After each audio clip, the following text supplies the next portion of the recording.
버니게가 베스도에게 문안하러 가이사랴에 와서 여러 날을 있더니 베스도가 바울의 일로 왕에게 고하여 이르되 벨릭스가 한 사람을 구류하여 두었는데 내가 예루살렘에 있을 때 유대인의 대제사장들과 장로들이 그를 고소하여 정죄하기를 청하기에 내가 대답하되 무릇 피고가 원고들 앞에서 고소 사건에 대하여 변명할 기회가 있기 전에 내주는 것은 로마 사람의 법이 아니라 하였노라.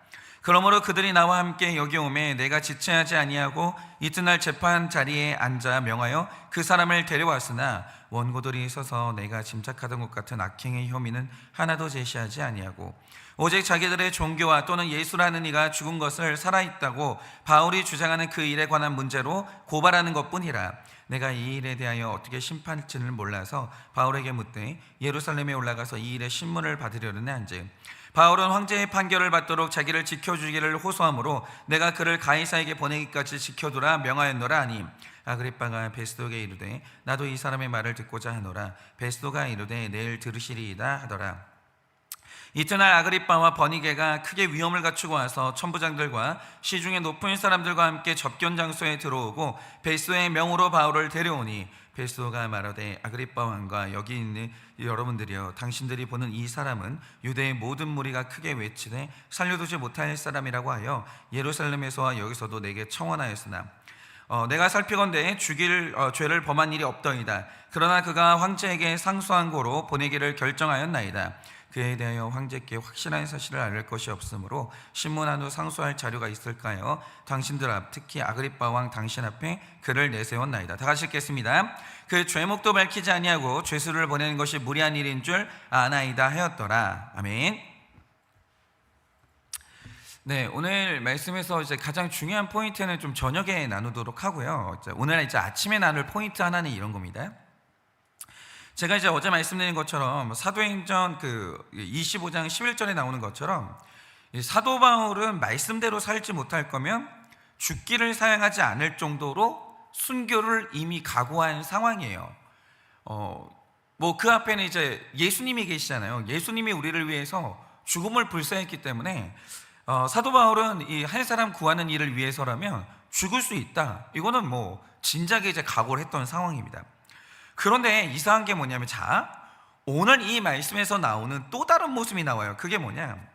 이제 벨릭스의 임기가 끝나서 로마에서 파견된 유대의 총독이 있잖아요. 그 대표적인 인물이 이제 본디오 빌라도인데 이런 식으로 총독인 벨릭스의 임기가 끝나서 베스도라는 새로운 총독이 부임을 했습니다.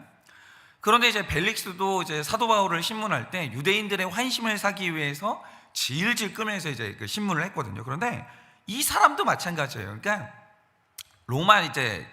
로마의 정부는 지역이 시끄러운 걸 되게 싫어해요.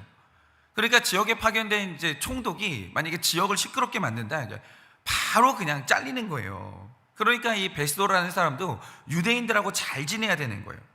그래서 이 사람도 유대인들에게 환심을 사기 위해서 유대인들이 바울에 대해서 고소하는 말을 들었을 때 또다시 재판을 시작합니다. 그런데 8절을 보면 이때 보여주는 바울의 모습이 뭐냐? 사람들이 자기를 고소할 때 그래 나 예수 믿는 사람이다, 난 이게 부끄럽지 않다, 죽일 테면 죽여라, 이러는 게 아니에요. 8절을 보면 바울이 어떻게 하냐면 변명해요. 다시 말해서 어떨 때 보면 이 바울이 타협 없이 순교를 각오한 것 같은데 또 오늘 말씀을 보면 죽지 않겠다고 변명을 해요. 아니 막 사람들이 네가 이제 예루살렘에 가면 거기 환란이 있다, 죽음이 있다, 가지 말라. 그래도 갈 때는 언제고 또 막상 와가지고 재판을 받으니까 살겠다고 변명을 하는 거예요. 그러면 이제 중요한 게 이거죠. 왜 사도 바울은 이렇게 살고자 합니까? 왜 그는 이제 복음 앞에서 변명을 하냐 이거죠. 이유는 바울이 지금 구금되어 있는 이 가이사랴가 사도 바울이 죽을 자리가 아니었기 때문이에요. 여러분, 바울의 죽을 자리는 정해져 있어요. 그게 뭐냐? 로마예요. 그럼 여러분 이 말 뜻이 뭡니까? 타협 없는 순교는 시도 때도 없이 아무 데서나 하는 게 아니에요. 순교는 조건이 정해져 있는 거예요. 하나님이 정하신 그 주제, 하나님이 정하신 그 자리에서 죽는 게 순교지, 아무 때서나 싸우고 죽는 게 순교가 아니라는 거예요. 여러분, 우리는요, 우리가 순교해야 될 로마가 정해져 있는 사람들이에요. 그래서 만약에 로마가 아닌 곳이다, 거기서 싸움하면 안 돼요. 거기서 죽으면 안 됩니다. 거기서는 살기 위해서 몸부림을 쳐야 되고, 할 수만 있다면 변명도 해야 되는 거예요. 그래서 제가 이걸 좀 적용하자면, 제가 이제 예전에 이제 설교를 어떤 설교를 한 적이 있었는데, 어떤 성도님께서 제 설교를 듣고 밑에 이제 댓글을 하나 달아주신 적이 있어요. 뭐라고 하셨냐면, 왜 그런지 모르겠는데 요즘 목사님 왜 이렇게 이제 북한 이야기를 자주 하시냐, 북한은 언젠가 우리가 함께 해야 될 동포가 아니냐, 그런데 목사님이 그렇게 북한에 대해서 비판만 하시니까 편견이 생길까봐 두렵습니다. 이런 말씀을 너무너무 부드럽고 신사적으로 남겨주셨어요. 그런데 제가 이제 댓글을 보고 이제 가만히 한번 저 자신을 생각해 보니까, 제가 그때쯤 왜 설교를 하면서, 맞아요, 진짜 북한 얘기를 자꾸 하는 거예요, 비판적으로. 뭐 이게 잘못된 건 아닌데 자꾸 제가 그 얘기를 하는 거죠. 그런데 하루는 이게 너무 중요한 문제로 생각이 되는 거예요. 그래서 제가 그 댓글을 읽고 저 자신에 대해서 띵크를 해본 거죠. 이분 말씀대로 내가 요즘에 북한에 대한 비판적인 얘기를 자꾸 하고 있는데 이게 설교하고 관련이 있나? 근데 나는 이게 왜 이렇게 자꾸 이런 얘기가 나올까? 이걸 좀 한번 생각을 해봤어요, 그때. 근데 그러다가 이제 제가 깨닫게 된 사실이 뭐냐면, 제가 예전에 어떤 설교를 한 적이 있어요. 했는데 그때 이제 뭐 한창 예민한 시기였나 봐요. 근데 또 어떤 분이 제 설교를 듣고 목사님이 좌파 같다는 댓글을 또 단 거예요. 그런데 이제 저는 이제 그런 거 다 인정을 하거든요. 이게 뭐냐면, 제가 어떤 말을 할 때 또 치우친 면이 있으니까 그분이 또 그렇게 들렸을 거 아니에요. 아니라면 답이 없는 거예요. 맞다고 해야 되는 거예요. 그분들이 그렇게 들었다면 제 안에 뭔가 이유가 있는 거예요. 치우친 게 있었겠죠. 그래서 제가 그렇게 들릴 법한 말을 한 것에 대해서 사과드리고, 제 안에 치우친 것이 있지 않은지 돌아보겠다, 이렇게 이제 말씀을 드렸어요. 그 후로 이제 제가 조심을 했죠. 근데 문제는 그 후로 제 안에 이 좌파라는 평가에 대한 두려움이 있었던 것 같아요. 목회자가 균형이 있어야죠. 좌파니 우파니 이렇게 한쪽으로 규정되는 게 결코 좋지 않거든요. 이거 복음 전하는 사역에 하등 도움이 안 돼요. 이거는 그냥 이런 평가 자체를 들으면 안 돼요, 목사님. 그러다 어느 날 제가 어떤 실수를 했는지, 제가 이제 좌파라는 말을 들으니까 이게 이제 들어야 될 비판인데도 불구하고 확 두려움이 몰려왔던 것 같아요. 이러다가 내 사역이 제한되는 거 아닌가. 그래서 제가 그 후로 자꾸 북한 얘기를 부정적으로 하면서 무의식적으로 이제 계속 저 자신을 변명한 거죠. 저는 좌파가 아니에요. 저는 상식적인 사람이에요. 이걸 계속 이제 어필을 했던 것 같아요. 그런데 아니나 다를까, 제가 치우치는 사람이니까 또 그쪽으로 지나치게 또 치우치니까 어떤 성도님 안에서 이제 그걸 또 아시고 저에게 말씀을 해주신 거죠. 목사님, 저번에는 저쪽으로 치우쳐 있었는데 이번엔 또 이쪽으로 치우치고 계세요. 그런 이제 너무 중요한 경고를 저한테 또 해주신 거예요. 그래서 제가 진심으로 감사했어요. 내가 이렇게 쓴소리가 없고 말씀해 주시는 분들이 없으면 나는 치우칠 수밖에 없는 사람이구나, 이게 너무 인정이 되는 거예요. 그래서 어쨌든 이제 제 결론은 뭐냐, 진짜 꼭 필요할 때도 말할 필요가 없어요. 가급적 정치적으로 논란이 될 만한 말은 진짜 이건 안 해야 되겠다. 거의 무슨 영향력도 없는데, 그리고 뭐 제가 뭐 알지도 못한 이제 무식한데 뭐 그런 데다가 뭐 한마디 보탤 필요가 뭐가 있어요. 뭐 이런 문제만 생기지. 이제 뭐 정치적인 뭐 이런 얘기는 이제 안 해야 되겠다. 왜냐, 이런 이념 혹은 정치 문제는 제가 타협을 못하면서 순교할 자리가 아니거든요, 여기가. 여러분, 우리가 이 세상에 발붙이고 살면서 정치에 관심 가져야죠. 그리고 정치에 관심 가지는 분들 보면 다 애국자예요. 다 나라 사랑하기 때문에 그러시는 거죠. 그래서 어떤 분은 이제 시장의 자유를 외치는 분도 있고, 어떤 분은 이제 시장에 이제 뭐 개입을 뭐 외치는 분이 있고, 어떤 분은 성장도 강조하고, 어떤 분은 분배도 강조하고, 뭐 그럴 수 있죠. 다 애국자예요. 다 애국자. 나라 잘 되자고 하는 거예요. 그런데 성장을 강조한다고 지옥 안 가요. 분배를 강조한다고 지옥 가지 않아요. 그거랑 천국 가고 지옥 가는 문제가 아무 상관이 없어요. 이게 우리 구원하고 하등 관계가 없어요. 그래서 저는 앞으로도 만약에 제가 뭐 그럴 수 있겠죠. 저도 모르게 제가 막 그런 냄새 풍길 거 아니에요. 치우친 면이 있을 거 아니에요. 근데 만약에 이런 문제로 제가 만약에 어떤 분한테 지적을 받는다, 저는 그러면 적극적으로 변명하고 저는 타협할 겁니다. 무조건 저는 죄송하다고 사과를 할 겁니다. 저는 이런 문제를 가지고는 우리 성도님들하고 절대 안 싸울 겁니다. 왜 싸웁니까? 제가 잘못한 건데, 제가 불편하게 해드린 건데 이거 왜 싸워야 돼요? 그걸 가지고. 이거는 싸울 문제가 아니죠. 여러분, 우리가 지금 싸우고 해야 될 죄의 문제가 얼마나 많고, 우리가 무너뜨리지 못한 우리 안에 우상이 얼마나 많은데, 저는 지금 제 안에 우상하고 싸우기도 너무 바빠요. 제 안에 그냥 정신만 차려보면 또 그냥 마음이 높아져 있고, 또 치우쳐 있고, 또 성도님들 불편하게 만들고, 제 안에 우상이 너무 많아요. 다른 사람하고 싸우고 다른 사람 정죄할 시간이 없어요. 주제를 알아야죠. 이게 얼마나 많은데, 내가 죽어야 될 로마도 아닌 곳에서 내가 왜 우리 성도님들하고 감정 싸움하고 싸워야 돼요? 내가 뭐 때문에? 그래야 될 이유가 하나도 없어요. 저는 거기서 힘 빼고 싶지 않아요. 저는 그런 싸움은 안 할랍니다. 왜 제가 그런 구원하고 상관도 없고 내 거룩하고 상관도 없는 그런 싸움을 제가 왜 합니까? 그러니까 진짜 다 그러셔야 돼요. 왜 싸우세요 도대체?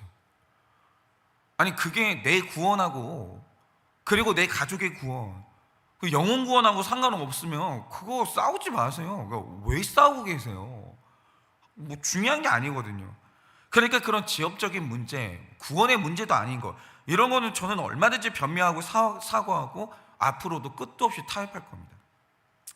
그런데 만약에 누군가가 저에게 그런 말씀을 하실 때가 있어요. 제가 실제로 그런 이야기를 들었는데, 목사님, 왜 인생의 목적이 행복이 아니라 거룩이고 왜 그렇게 말씀하십니까?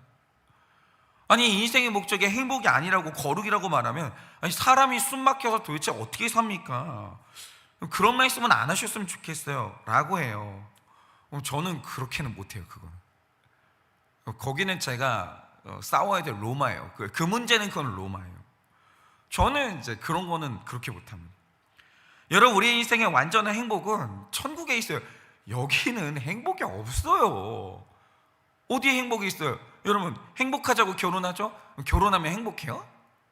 아니요. 거기는 치열한 양육의 현장이에요. 거기는 치열한 거룩의 현장이에요.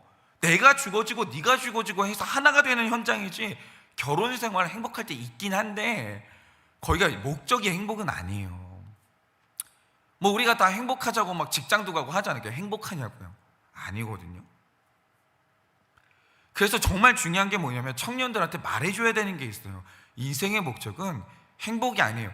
그래서 네가 오늘 어디로 갔는데 행복하지 않다? 이상한 게 아니에요. 잘못된 게 아니에요. 왜냐? 인생의 목적은 거룩이거든요. 여러분, 우리 인생의 완전한 행복은 천국에만 있기 때문에 우리는 그래서 행복하고 싶으면 구원받아야 돼요. 천국 가야 돼요. 그게 우리 인생의 목적이라니까요. 정말 행복하고 싶으면 구원받으라는 거죠. 거룩하고. 그래서 우리 이 땅에서 우리의 목적은 구원과 거룩이 맞아요. 저는 이거는 타협을 못해요. 이걸 어떻게 타협해요? 그래, 거룩하고 겸손할 수 있다면 고난은 매우 매우 축복이에요. 맞아요. 우리 성도님들 자녀들을 위해서 기도할 때, 하나님, 우리 자녀 인생에 하나님의 사랑을 부어주세요. 우리 자녀들 아파요? 그리고 우리 부모님 아프십니까? 반드시 낫게 해달라고 기도하세요. 기도는 원래 낫게 해달라고 기도하는 게 맞는 거예요. 사업이 안 되세요? 하나님, 이 사업의 문을 열어달라고 기도하세요. 그런데 더 중요한 게 뭐냐? 균형이 있어야 돼요. 구원받을 때 만약에 내 식구가 행복해서 하나님이 필요가 없다, 교만해진다, 그러면 기도하셔야 돼요. 하나님, 알맞은 고난도 주세요. 내가 고난으로 말미암아 주님의 율례를 배우게 되었습니다. 고난받는 것이 심히 유익합니다. 여러분, 그 기도 하실 수 있어야 돼요. 왜냐하면 우리 인생의 목적은 구원이고 거룩이거든요. 그러게 절도로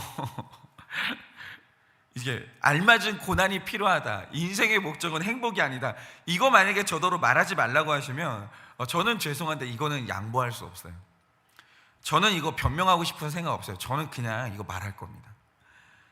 이 전선이 저의 죽을 자리고 이게 바로 제가 가야만 하는 저의 로마거든요.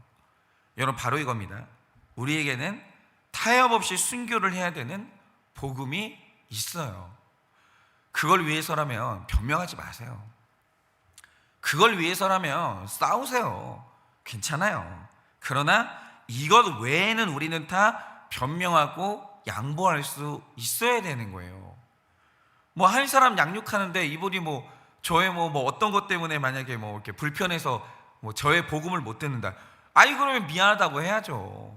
양보해야죠. 그게 뭘 싸울 일이에요. 그런데 우리의 문제가 뭐냐면 날마다 복음은 타협해요. 해야 될 얘기는 하지도 않아요. 듣기 좋은 말로 포장을 합니다. 그런데 양보해야 되는 돈 문제, 자존심 문제, 이 감정의 문제는 타협이 없어요. 그거죠. 싸워요. 중요한 것도 아닌데 싸우는 거예요. 거기가 내가 죽을 로마가 아닌데 거기서 죽도록 싸우다가 결국에는 관계 깨지고 내 구원이 좌절이 되는 거죠. 그러니 오늘 하루도 내가 순교해야 될 자리가 어디입니까? 그러니까 새벽 축제 하는데 정죄하고 싶은 마음은 없어요. 죄책감은 안 가지셔도 되는데 새벽 축제를 하는데 아직도 이제 두려워서 이제 이렇게 교회 가자 이 말 한마디 못 하시는 분들이 있어요. 그건 순교를 좀 하세요. 거절당해도 되죠. 거절이 순교죠. 거절당하는 게. 그리고 때로는 이렇게 너한테 실망했어. 너 지금까지 그렇게 교회 끌고 가려고 나한테 잘해준 거야? 이런 오해를 듣잖아요. 그 순교하세요. 그 정도는 어때요? 순교할 수도 있는 거지. 그런데 순교하지 말아야 될 자리에서는 하지 마세요. 변명하시고 싸우지 마시고 미안하다고 하시고 그렇게 여러분 아무것도 하지 마세요. 오늘 우리가 순교해야 될 자리는 어딘지, 또 그리고 내가 변명하고 살아가야 될 자리는 어딘지 이렇게 분별하셔서 바울처럼 로마에서 순교해 구원을 얻고 또 구원을 하는 또 우리의 하루 되시기를 예수님의 이름으로 축원합니다. 이 시간에 제가 기도하고 축도함으로 예배를 마치겠습니다. 기도하겠습니다. 하나님, 저는 제가 싸워야 할, 제가 죽어야 될 로마가 나의 사랑하는 사람들에게 복음을 전하고 구속사를 알게 하고 그들과 함께 자신의 죄를 나누고 또 함께 하나님 앞에 회개함으로 유턴하는 이런 모든 것들이 제가 죽고 타협하지 아니해야 될 저의 로마입니다. 그런데 주님, 제가 그것들에 관심이 없고 그것들이 제 삶 가운데서 중요하지 않으니 저는 쓸데없이 가이사랴에서 구원의 문제도 아닌 것을, 내 감정의 문제인 것을, 순전히 이것은 나 개인의 옳고 그름인데 이걸 가지고 전쟁하고 싸우고 관계가 깨지는 이런 의미도 없는 전쟁, 의미도 없는 죽음을 우리는 계속합니다. 하나님, 우리는 무엇 때문에 피 흘리고 있습니까? 우리는 무엇 때문에 싸우고 있습니까? 무엇을 위해서 우리는 변명하고 있습니까? 하나님, 오늘도 우리 가운데 지혜의 영을 허락하여 주사 옳고 그름의 문제는 다 타협하고 변명하게 하여 주시고, 그러나 우리 삶 가운데 이 복음의 문제, 구원의 문제는 잘 싸우고 타협함이 없게 하여 주셔서 우리가 다 로마에서 죽고 다시 한번 부활하는 우리 인생 될 수 있도록 은혜를 허락하여 주시옵소서. 지금은 우리 주 예수 그리스도의 은혜와 하나님 아버지의 그 크신 사랑과 성령님의 위로하시고 교통하여 주시는 그 역사하심이 오늘도 하나님께서 나를 보내신 그 로마에서 잘 죽어 구원받고 또 구원을 이루기를 원하는 사랑하는 모든 주의 종들의 머리 위에 지금으로부터 영원 무궁토록 함께 있을지어다. 아멘.